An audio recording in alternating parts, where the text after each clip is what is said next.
Not your average tabletop. Woohoo! Hey everyone, welcome back to Not Your Average Tabletop. I'm Mac. And I'm Zach. And today we are continuing on with our alphabet soup. And we are on the letter K. Yeah, so if you've been following along, we're playing through our collection of board games, A to Z, and we are through K's now. We're almost halfway through the actual alphabet itself. Yes. And I haven't recounted to see where that actually is in our total number of board games, but I think we kind of are more heavy towards the front half of the alphabet, so hopefully we're still somewhat on pace considering it is August. Yeah. But yeah, we're making our way through, and we had, I think, eight different K games that we played through. Mm-hmm. So we're just gonna go through, recap some of them, and then let you know what our favorite K game is out of the group, and also whether or not we're going to keep or cull each game in the K collection. So yes, so we will start off with probably our oldest K. One of our oldest, probably Easily. tied for the oldest. Yeah. Because there's one other one that's one of our older ones Yeah. as well. Yep. But Kingdomino. Yeah. So the OG, the Spiel des Jahres winner. Woohoo! Yeah. So this is a great game. It's going to be staying in our collection, probably forever. I'll say it. So in this game, you're just laying domino tiles in a square. How big the square is kind of just depends on how many players there are, and just kind of trying to maximize points with the different domino terrain types. So basically building your kingdom out of dominoes. Yeah, you're kind of taking the total area of each type and multiplying it by the number of crowns that you have on those areas. So sometimes you may have a very large area of something, but if you don't get any crowns or only like 1 or 2 crowns, they don't actually score a ton of points. So I do like that. I do like that part about it, where some of the ones that have lesser of the terrain types, kind of like the black ones, have a lot more crowns on them, but there's not quite as many of them. Whereas, you know, the wheat fields or the water is kind of has a ton of those tiles, but Not very many crowns. Right. So kind of once you see those, if you're going for a bigger area, you kind of take those crowns if you can. Yeah. I think, but Exactly. yeah, it's a solid one. Yeah, we really enjoyed this one. We've taught it to all of my family members. We were taught it by our friends.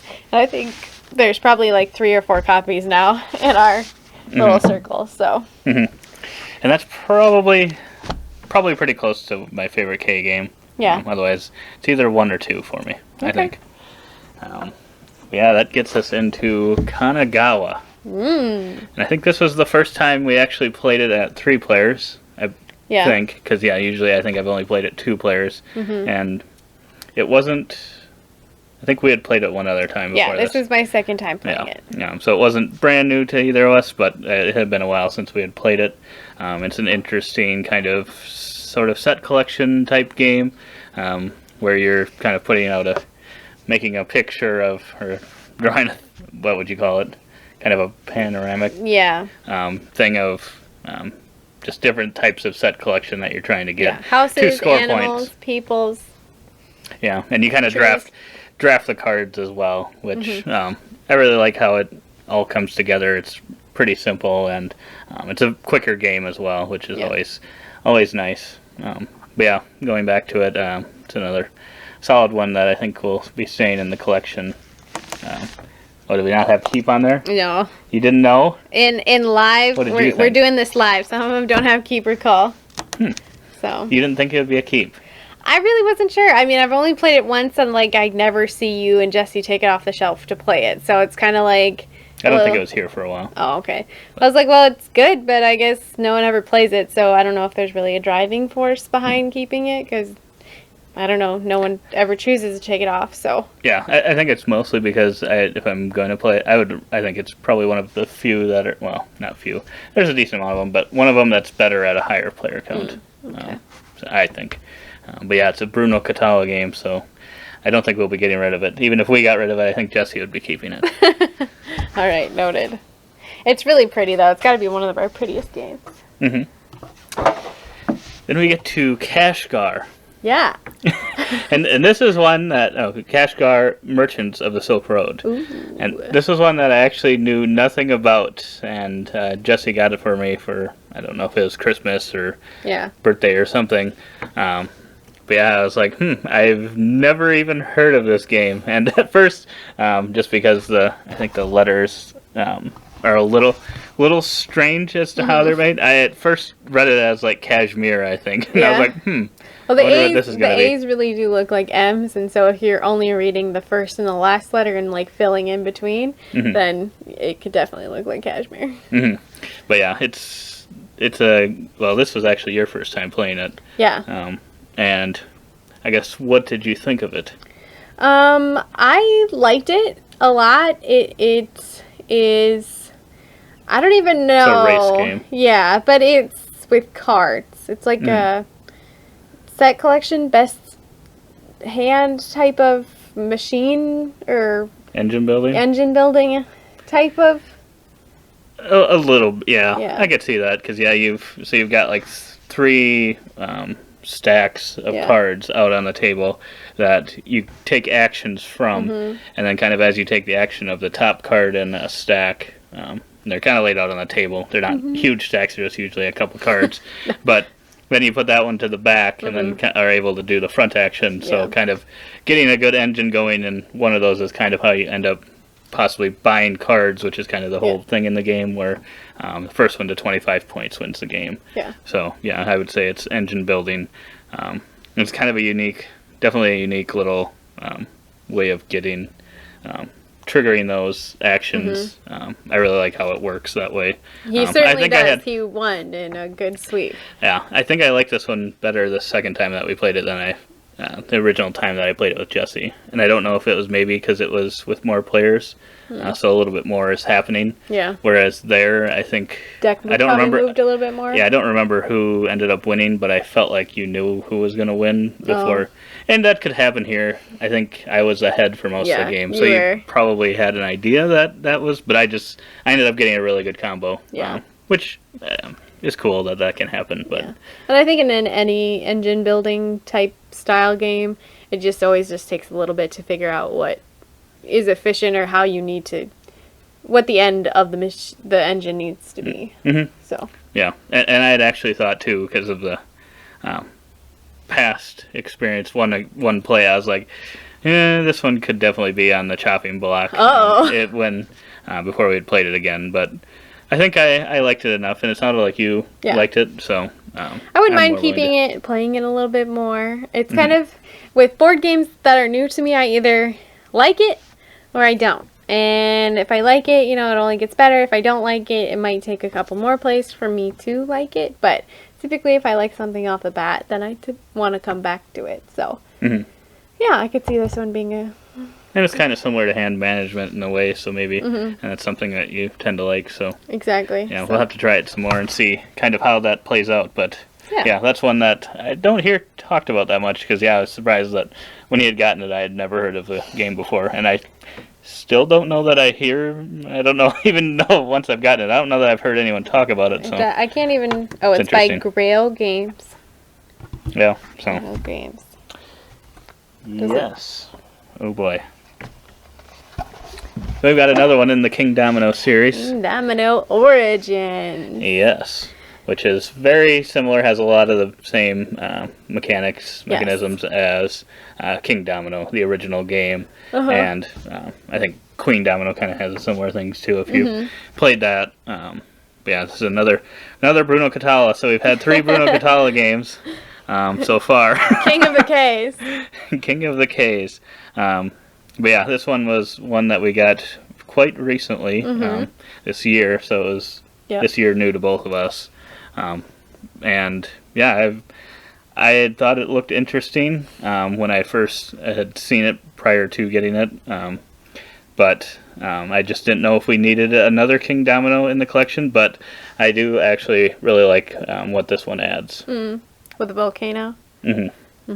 I like what that does, and I like the putting the resources out on the tiles. Oh. And those are some of the, I think, best wood pieces that I've seen in a while. Yeah, they're really cute, and yeah, just really well done. And it, yeah, the artwork on them, or the screen print on them, or whatever it is, I think fits the look of this game perfectly. Oh yeah, That's easily. why it works so well. Easily. But yeah, I would, if you've played Kingdomino, I would definitely at least look into this one if you really like it. It's basically just a kind of a updated, more variability in point scoring version, I think. Yeah, where before you were looking for those crowns, and now you're kind of putting out the volcano things to With the get added, multipliers. the added piece of trying to collect different resources. A majority. Yep.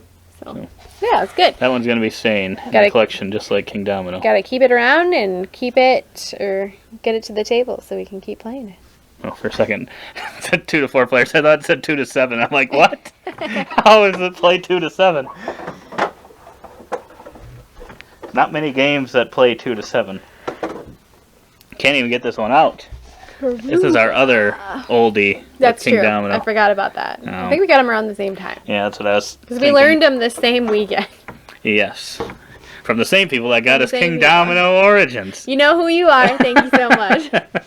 So yes, it's all coming together. Yeah. All Yeah, this together. this one's one that you always win. This is one of my favorite games of all time. It is, spoiler if you're watching our top 50 videos currently, maybe you might see it on my list, so spoiler, but this is one of my favorite games of all time. If you're not watching it, go check it out. Yeah, plug. So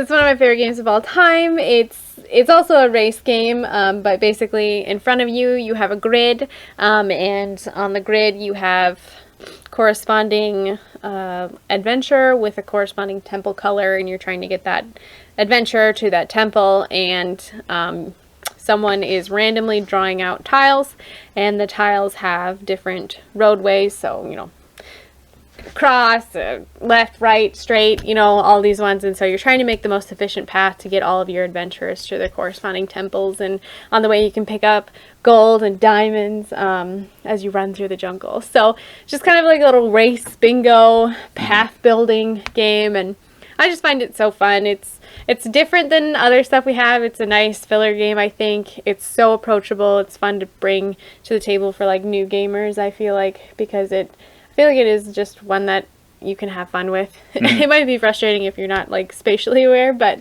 I just think it's a great game to have in the collection. So my favorite K game, if in case that wasn't a dead giveaway there, but Yeah, I would say, yeah, with the bingo style thing where you said one player plays or picks a random tile, and then everyone else has their tiles already laid out, so everyone has the same tiles. So you all have the same options. You're doing everything the same. Well, not doing everything the same, but it's not like one person's getting, you know, possibly drawing their 4 road one, and then someone's just doing a straight line over and over that they don't need. So, yeah, it's interesting to see how they... everyone plays out differently at the end, kind of their paths that they took. And it's funny too when players end up blocking themselves off and don't realize it until it's too late. They're like, well, I'm not going to be getting to that one. But, yeah, it's a solid game. Yeah, pretty simple, but I love it in our collection. So wait, is that another spiel? It is. It's a nominee. Spiel des Jahres. Didn't quite win. I don't know which one won. Spiel of der nominees. Yes. It must have been one of the 3 games nominees. Out of the nominees. Yeah. I think they usually nominate top 3 and then pick one to be the winner. I don't remember which one beat that year. But yeah, that was the year before Kingdomino. Oh boy. And we're getting to Keyflower. This is a brand new one to you. Yes, it is. And this was one that I hadn't probably played in years. A couple of years. Because I'd originally gotten this one, and then you should have Keyper. Yeah, should talk about Keyper first. Talk about Keyper first. Yeah. There we go. Keyper. So we got some of the Key series games here. But yes, so. And Keyper was one that you had played before, but we hadn't played that one in a long time either. I think I played Keyper twice. It was really early on in our board game, whatever this is, and career. And I was like, ugh, this is not, no, I don't, not for me, bud. And so then when he was like, hey, I have this other game called Keyflower, I was like, no, I'm not this isn't happening. So I put it off for quite a long time because I was like, this one just put me off of this one. And I was like, these aren't really for me. But we did replay Keyper this time now. And I will say after probably 5 years away from it and a bunch of other games under my belt, I definitely understood the mechanics of this game a lot better. So. Yeah, I feel like it's probably one that we probably got a little too early on. Because there's a lot of things going on in there, and the rule book isn't. It almost over-explains things, and then the examples sometimes aren't the best in the rule book. Yeah. So I could see how it was probably tough to get through it, and then just some of the things that are going on, the nuances in the game, definitely make a lot more sense now. Yeah. Because I was honestly thinking that at the beginning of this, I was expecting to call. Probably both of these. I was thinking possibly Kashgar and both the Key games. I was like, oh boy, Kay's going to have a lot of culling possibly. He was cleaning house. Because I just knew that we didn't have the best experiences with Keyper, and then Keyflower. I had played it one other time with Jesse. He didn't really like it. I had a good time with it the first time. And I had wanted to play it again, but his experience with that wasn't very good. And I'm like, well, if no one else is having really good experiences with these, then might as well just get rid of them. Yeah. But after getting back and playing both of them, I think maybe I'd still get rid of Keyper, but I'd like to keep Keyflower. I still wouldn't say that they're like, oh, if I really need to get rid of games, I don't know that I'd have to keep either one of them. Yeah. But. Yeah, I think Keyper is cool because it has the mat that changes, but that game it's just a little bit more chaotic than what I typically like in a game. I feel like it just doesn't flow well, but it's all based upon the meeples and what mat you get, and so that part I think is just where it comes down to. It's just a little bit more, I don't know, it's not as flow. There's not a good flow, I think, overall with that one still. So I'm not a big fan of it still. It was okay to play, but it's not one that I'm gonna ever want to be a big fan of. So. Yeah, I really like the way that there's different meeple colors. I really like how that actually works, where they kind of have their own professions that they're good at. So if they go to certain areas on the mats that people just match the color. Pretty much match the color. They're more efficient at that, so you can take the action multiple times. I really, really like how that works, and I'm curious. If anyone knows any other games that do that, I'd definitely like to know about them, because I really like that mechanism, but like you said, feels like it has a lot of things similar to like an Agricola or a Caverna, and I prefer Caverna, I think, to this one. So I feel like if I'm going to bring out one of these games that's a little more complicated, a little more to get into, probably would pick Caverna. That for that one. But then Keyflower has I really like the bidding in Keyflower, and I'd actually be interested because I've only played it 2-player, and the thing, I really like bidding in games, but like one of my top favorite ones for where the bidding's kind of important is 5 Tribes, but that one I pretty much feel like I'd only like it 2 players, because otherwise I think the bidding gets less interesting and the game takes a lot longer. But yeah, Keyflower, I would be interested to see how it would play with like 3 or 4. It does say it goes up to 6. I don't know that I would try that, but I would be interested to see how it'd play with a couple more players. Yeah. And I think the bidding is good enough. I guess, what did you think? I know you don't typically like bidding. How did you like this compared to, I don't know, like I guess, what would your favorite one be? Maybe Nidavellir? Probably. Well, which I prefer Nidavellir. Yeah, definitely. By a long shot, but yes. Nidavellir is way different, so I feel like you can't even compare them. But I've only played this game once. I liked it much better than I liked Keyper. I'm not a huge fan of the bidding. It's interesting, but at the same time, if you've been around the channel for a while, then you know that I like to have my own little player board, and I like to do what I'm doing. But on this one, it's like, well, I'm going to lay this specific color on yours, and if you want to play that, now you have to up that. And so That's a little frustrating because it's like I gotta do certain things, and you don't always have control over that. But I did think the bidding was interesting.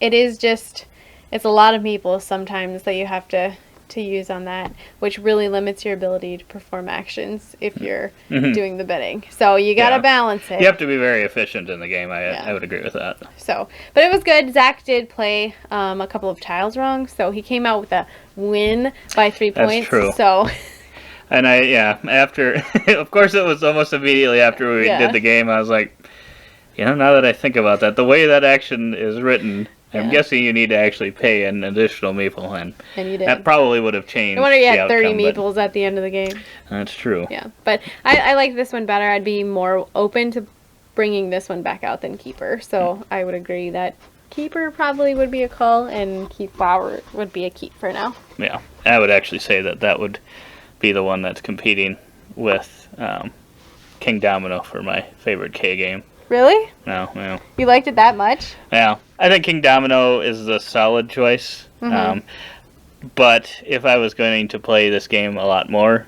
and know all the tiles in the game and stuff, I think that one could get to be one of my top games. Wow. So I think if I was put on the spot, I would say Kingdomino, because it's just a solid game, even though it's probably on the lighter side for games that we play. Easy. I still really, really like what it does. But now you never know with Kingdomino Origins coming in, just giving that little bit of extra. We'll see. Things could change. Join us in 5 years when we play through the collection again. Wow. She's already setting it up.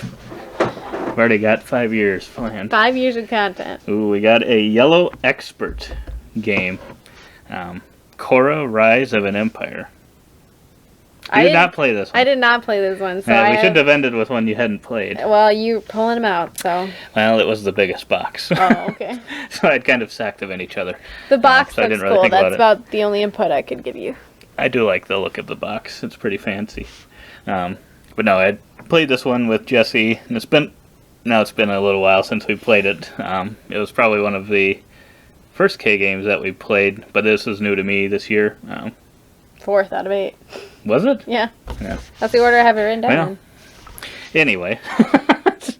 Yeah, we got this one to the table because it was a newer game. And Jesse was very interested in it because it had a double layered player boards and some tracks. So the tracks got me involved in the game. And it had a system where you had different tiles to take different actions, and you also rolled a couple dice, and based on the values of those dice, you could do the certain actions because they were numbered like 0 to 6. So if you rolled a 6, you could take any of the actions with that die. And then, obviously, if you rolled like a 1, there was only a couple options that you could choose.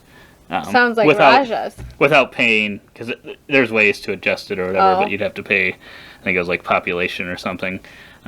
It's been a little bit since we played it, but I ended up crushing him pretty badly. And then he said after the fact that there's a draft variant or a draft. I don't know if that's part of the actual rules, because I'm like, well, why didn't we play with it? It's not like we don't know how to draft. Yeah. So this one, I ended up beating him by like doubling his score. So we'll have to see with more plays if that's like a common thing in the game. Because it felt like I was just kind of leaps and bounds ahead of what he was doing, and I was able to just keep triggering all my cards over and over again, and he wasn't getting as good of cards. So I really liked it, but I'd be interested to see if there's always that runaway leader, if it was just because we didn't play with the draft, or if maybe I just got lucky with the cards. Could be. Because mine were pretty good cards. I don't remember what they did, but I remember they were solid with their bonuses. Nice. So cool. Khora, Rise of an Empire. Nice. It's an interesting game. You can take a look at it if that type of theme gets you excited. But those are all of our K games. So thinking we'll probably call Keyper, and possibly when we come back, maybe we'll see. Play Kashgar maybe. We'll see. I don't know. I guess it depends how much you like it. Yeah. It's newer, so I feel bad getting rid of it like right away. Right. Although Keyflower's pretty new too, and I think you would have been willing to let that one go. Newer in a way to us. even though we've Yeah. had it for a while. There's I guess not there's new. a big difference, though. I'd that's keep true. Kashgar over Keyflower at this point, for me, personally. Yeah, I figured so. Yeah. But, yeah, so maybe we'd get rid of Keyflower, I suppose. We'll see what Jesse... I don't remember what he was thinking after that. I don't other know that play. we necessarily need to get rid of Keyflower either, but, I mean, Mhm. unless the shelves are so packed, there's no more room, but... Yeah, you never know. But, yeah, I think there were some other possible games, anyway, that we've already gone through that might have to go back and get rid of, too. But I would just say, those would be potentially at the bottom, I think, of the Ks, if we were to get rid of any more. But, yeah. Sadly, I think Keeper will go. Yeah, Has some interesting stuff, but... I like, yeah. even though that I don't like it, I feel bad about saying he might have to go. Like, I feel bad. All these games are like part of our life and collection and story, and to like be like, yeah, you can go now. Well, the worst part is that he has a brother named Keyflower, and now it's like, sorry, you have to go, but That's the Keyflower other gets piece. to stay. We have to break out the collection of the keys. Yeah, those are the only two that we have. I think there are more, but Oh, okay. yeah. So I think Tom Bassel's favorite one, I believe, is like out of print, or they only made like, I don't know how many. He had a copy of it, but then sold it and wished he hadn't sold it. I don't remember if it was like only 200, 300 copies of the game or something. How many copies of Keeper are there? I think there's a lot, probably. Oh, okay. I don't know why I think it was like Cathedral or something. Oh. I don't know what that one's about. Someone had a really fun time with this name design situation. Yeah, so they got stuck on it. Yeah. But yeah, that is all of our K games. Definitely, if you liked kind of those games, check out our videos that we put out so far on our A to J. There you go. To see if we got rid of any of those. We did end up getting rid of probably some popular ones, Yeah, a couple of them, but yeah, you have to check those out. But otherwise, we hope to see you on our other videos, and as always, don't forget to Keep on nibbling. on our content.